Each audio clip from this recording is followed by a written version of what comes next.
I feel bad for Brett. We've talked about him. We love him as a guy. We love him. And he took over such a difficult circumstance with tanking. Like, people forget. People now forget what Brett Brown had to go with Sam Hinkie and the tanking.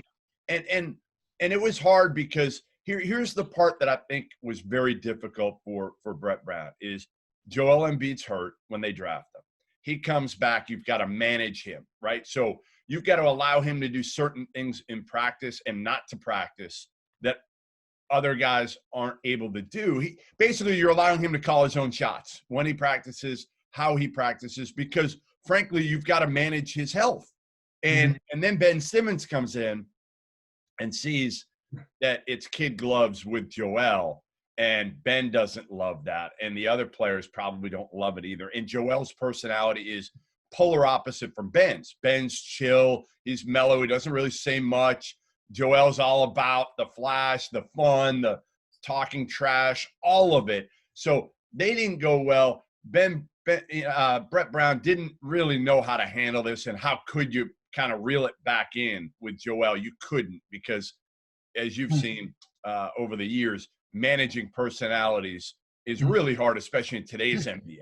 Well, I mean, that's so much what coaching in all sports is about, particularly a sport as intimate as basketball, when you have those few people and certain people are so disproportionately important to the success of your team. And in this case, Joel Embiid is Exhibit A, because he's the most in a league where we have a plethora.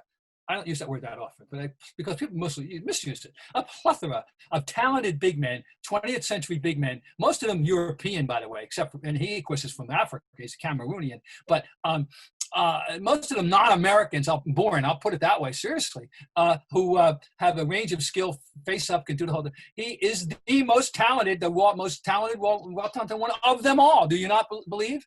Of that group, of that ilk? I would say Joel and AD to me would be. No, wait, but I'm saying of the non-Americans. I'm putting AD. Oh, of the non-Americans. I mean, he's the most talented. Jokic. Yeah, Jokic is there. But Jokic, Vucevic, who, by the way, what a game he played the other day. You're right. You can't argue. It's all right. So, all right, I'm digressing, but hey, what the hell? It's our show. So what the hell? We can digress. But yeah, he is a piece of work. I mean, he's a challenge. Well, we're talking about managing team. Hey, go all the way back to Red, okay? Red, Bill Russell will tell you, and he said it countless times, I would not have been the player that I was. I would have not have had the production and the career that I had in the NBA for a different coach. Yeah. Red Auerbach understood how to not handle, he read there, but manage, as you said, to adjust to Bill Russell's whims and moods and know how to play and there's the same thing with all the other, he managed talent. And the same thing, the great common thread of Red Auerbach and Phil Jackson, because, Michael Jordan's, you gotta know how to deal with him on a day-to-day basis, right? Well, Phil Jackson was the guy to figure that out. Okay, so Brett Brown's had this challenge from day one with this very talented young man. I would almost say eccentric. You can't keep him off social media. He has to do what he has to do.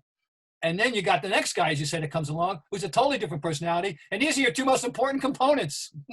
Good. And here's the other one, Bob. So you had those two. You brought in Tobias Harris. Yeah. Jimmy Butler leaves.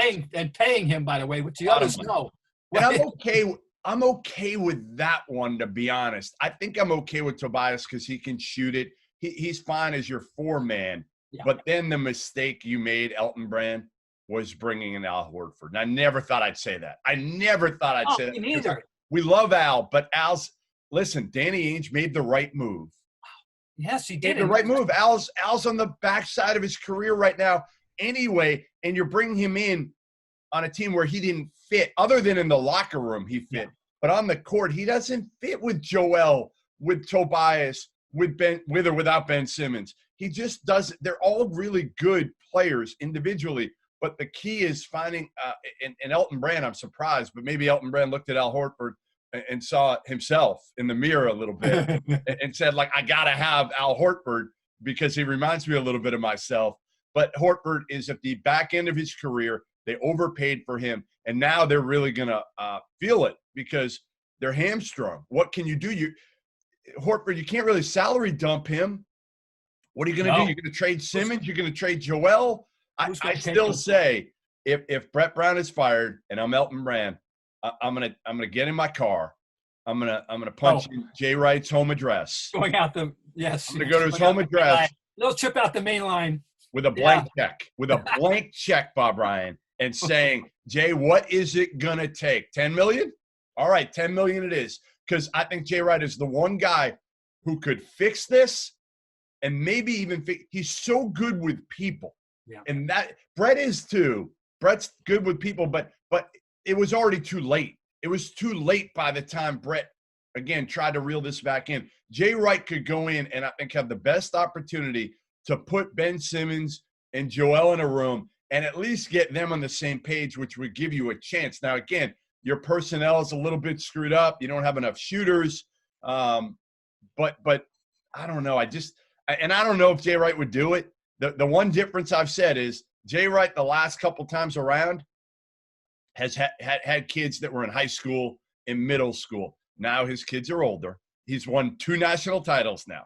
Before this, Jay Wright was kind of fighting for his reputation. I mean, there was a point where we thought Jay Wright might get fired before he'd win a national title. And he has been incredible.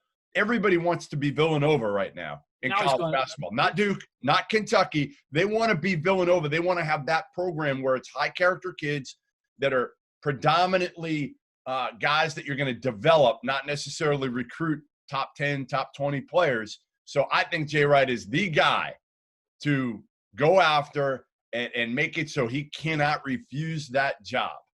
And of course, another Ryan Goodman podcast guest, I must point out. Yes, that's right. Remember that day, beautiful sunsplash day, he was outside for us. Remember that?